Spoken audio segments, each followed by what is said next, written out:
बुलढाणा जिल्ह्यातील मलकापूरमधून समोर आलेली ही घटना केवळ एका गुन्ह्याची नाही, तर गुरु शिष्याच्या पवित्र नात्याला आणि माणुसकीला काळीमा फासणारी, मनाला चटका लावणारी एक अत्यंत दुर्दैवी कहाणी आहे.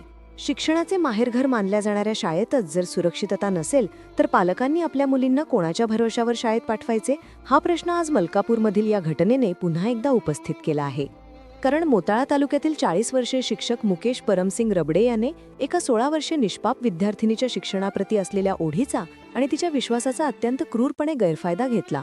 28 ऑक्टोबरचा तो दिवस या विद्यार्थिनीसाठी काळरात्र ठरला, जेव्हा प्रॅक्टिकलचे मार्क्स वाढवून देण्याचे आणि अभ्यासाचे साहित्य पुरवण्याचे आमिष दाखवून या शिक्षकाने तिला मलकापूर तहसील चौकात बोलावून घेतले आणि त्यानंतर एका रूमवर नेऊन तिच्यावर पाशवी अत्याचार केला, तिला मारहाण केली. पण याहीपेक्षा धक्कादायक आणि रक्ताचं पाणी करणारी बाब म्हणजे या नराधम शिक्षकाला या घृणास्पद कृत्यात साथ दिली ती पीडितेच्याच एका 16 वर्षीय जवळच्या मैत्रिणीने. ज्या वयात मैत्रीचे नाते जीवापाड जपले जाते, त्याच वयात या मैत्रिणीने माणुसकीच्या सर्व सीमा ओलांडल्या. कारण जेव्हा हा शिक्षक त्या मुलीवर जबरदस्ती करत होता, तेव्हा त्याने पीडितेच्या मैत्रिणीला व्हिडिओ कॉल केला आणि एका विकृत मानसिकतेतून तिला हे सर्व रेकॉर्ड करण्यास सांगितले. आणि दुर्दैव असे की त्या मैत्रिणीनेही कोणत्याही विरोधाशिवाय या अत्याचाराचे चित्रण केले.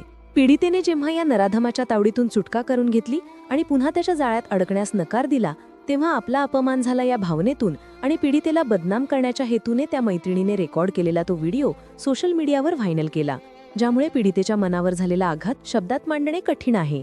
सुदैवाने मलकापूर पोलिसांनी या प्रकरणाचे गांभीर्य ओळखून तात्काळ पावले उचलली असून शिक्षक मुकेश रबडी आणि त्या अल्पवयीन मैत्रिणीवर गंभीर गुन्हे दाखल केले आहेत. कायद्याचे रक्षणकर्ते त्यांचे काम करतीलच, आरोपींना कडक शिक्षाही होईल. पण एका गुरुने शिष्याला आणि एका सखीने आपल्याच सखीला दिलेल्या या दगाफटक्यामुळे विश्वास नावाचा शब्दच आज संकटात सापडला आहे असे वाटल्या वाचून राहत नाही.